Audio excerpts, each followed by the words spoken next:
नमस्कार प्रिय छात्रों, आराधना हिंदी साहित्य में आपका स्वागत है।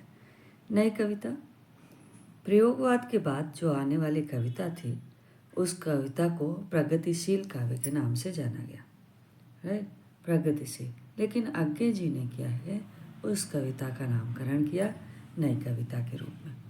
अब इस गद्य पद्य का मिला जुला जो युग था, इस युग में नए प्रतिमान, नई शैली, नई विधाओं का जन्म हुआ और इन सभी में सबसे महत्वपूर्ण था हिंदी में गज़ल का आगमन होना, जो दुष्यंत कुमार की देन थी। नई कविता की कुछ प्रमुख प्रवृत्तियों को देख लीजिए कि अंतर्मन के तनाव का चित्रण, यानी मन के अंदर जो भी द्वंद्व चल रहे थे वो सबका यहाँ लेखा जोखा स्वरूप प्रस्तुत किया गया है। नई कविता में वर्तमान समय के संघर्षपूर्ण जीवन के कारण उत्पन्न जो तनाव है उसका यथार्थ चित्रण है और समाज में लुप्त होती आत्मीयता और दैनिक आवश्यकताओं की पूर्ति के लिए होने वाला संघर्ष तनाव उत्पन्न कर देता है। और यह तनाव इतना बढ़ जाता है कि घुटन कोढ़ का अनुभव होने लगता है।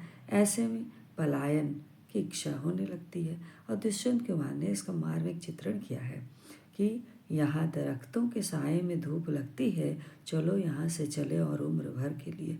यानी कि आदमी क्या है, जब तनाव से ग्रस्त हो जाता है तो उसे कहीं ना कहीं पलायन का रास्ता दिखता है। दूसरा है दैनिक जीवन में संघर्ष। इस युग में शासन द्वारा किए गए भेदभावपूर्ण वातावरण का उल्लेख मिलता है और स्वतंत्र होने के बाद स्वराज मिलने तक भी पर भी शासक जन समाज की आवश्यकता के प्रति उदासीन हो गए थे और इसी कारण दुष्यंत कुमार ने क्या किया है कि कहाँ तो तय था चिरागा हर एक घर के लिए, कहाँ चराग मैसर नहीं शहर के लिए। ऐसा कहकर क्या है, एक दैनिक जीवन की उदासीनता का वर्णन किया। अब तीसरी जो प्रवृत्ति थी नई कविता की, वो थी बाल काव्य की रचना, जो कि संघर्ष के बीच इस युग में सर्वेश्वर दयाल सक्सेना ने बच्चों के लिए कविता रचा तनाव कम करने का प्रयास किया, क्योंकि तनाव अधिक हो गया था नई कविता के में। तो सर्वेश्वर दयाल के काव्य में बाल सुलभ सहजता भी थी और हास्यभंग का पुट भी था। तो उन्होंने कहा, इब्न बतूता पहन के जूता निकल पड़े तूफान में, थोड़ी हवा नाक में घुस गई, थोड़ी घुस गई कान में। और फिर उन्होंने अपने काव्य में बालकों के खेले जाने वाले खेल को भी दर्शाया है कि अक्की बक्की करे तरक्की, गेहूँ छोड़ के बोए मक्की, मक्की लेकर भागे चक्की, देखे बुढ़िया हक्की बक्की, नक्की छक्की पूरी सक्की। कहकर इस तरह से उन्होंने क्या है, हास्य व्यक्ति के द्वारा क्या है, बाल काव्य को प्रस्तुत करने का प्रयास किया है। अब कविता में हास्यपुट देने के लिए कवि योगेंद्र कुमार लल्ला पर हास्य कविता उन्होंने भी लिखी है कि कलकत्ते में खो गए लल्ला, कहीं अगाड़ी कहीं पुचल्ला, घर में बैठे भी चुपचाप करते राम नाम का जाप, है ना। ऐसे कहकर उन्होंने क्या है, बड़े ही सुंदर हास्य प्रस्तुत किया। अब गिरते मानव मूल्यों का चित्रण। इस युग में क्या हुआ है, व्यक्ति जीवित रहने के लिए संघर्ष तो कर रहा है और इस कारण नैतिकता मानवता धीरे धीरे लुप्त होती जा रही है। और भवानी प्रसाद मिश्र ने गीत फरोश कविता में एक कविता की व्यवस्था का मार्मिक चित्रण किया है, जो किसी भी दशा में किसी भी मूल्य पर अपने गीत बेचने के लिए वो बाध्य है, क्योंकि उसका मूल्य जो है गिर रहा है। जी हाँ हुजूर, मैं गीत बेचता हूँ, मैं तरह तरह के गीत बेचता हूँ जी। पहले कुछ शर्म लगी मुझको, पर पीछे पीछे अक्ल लगी मुझको। सर्वेश्वर दयाल सक्सेना भी इस अव्यक्त वेदना का वर्णन किया है, जिसे सुनने वाला कोई नहीं है और अपनी व्यथा को अपने भीतर समेटे हर व्यक्ति जी रहा है। वह बिना कहे मर गया, यह अधिक गौरवशाली है, यह कहे जाने से कि वह मरने के पहले कुछ कह रहा था जिसे किसी ने सुना नहीं। ये सारी कविताएं क्या है, मानव मूल्यों की गिरावट को दर्शाना हुआ नजर आ रहा है, जो नई कविता की एक प्रवृत्ति है। 5वां क्या है? आशावादी जो है दृष्टिकोण।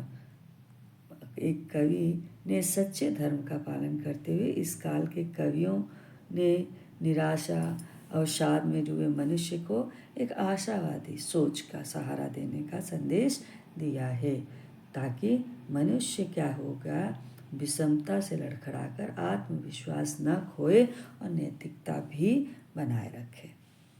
खुदा नहीं न सही, आदमी का ख्वाब सही, कोई हसीन नज़ारा तो है नज़र के लिए, न हो कमीज तो पाँव के पेट ढक लेंगे, ये लोग कितने मुनासिब इस सफ़र के लिए। मेरे सीने में नहीं तो तेरे सीने में ही सही, हो कहीं भी आग लेकिन आग जलनी चाहिए। तथा उन्होंने क्या है, कैसे आकाश में सुराग नहीं हो सकता, एक पत्थर तो तबीयत से उछालो यारो, कहकर एक आशावादी दृष्टिकोण को प्रस्तुत किया है।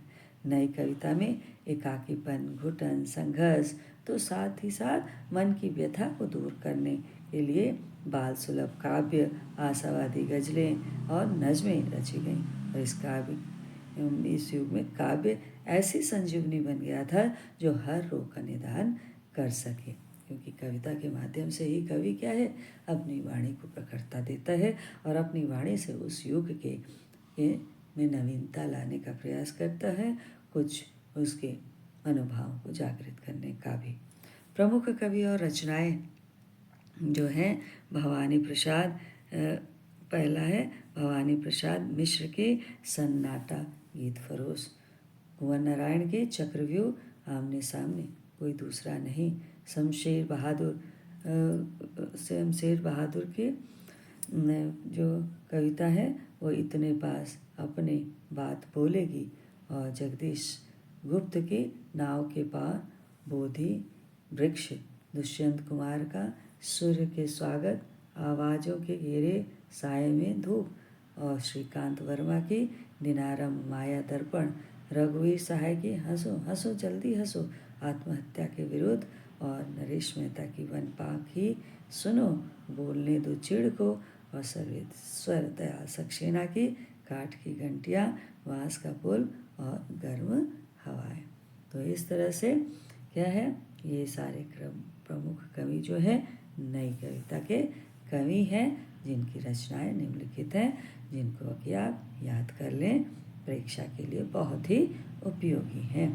धन्यवाद। Please like, subscribe and share. धन्यवाद।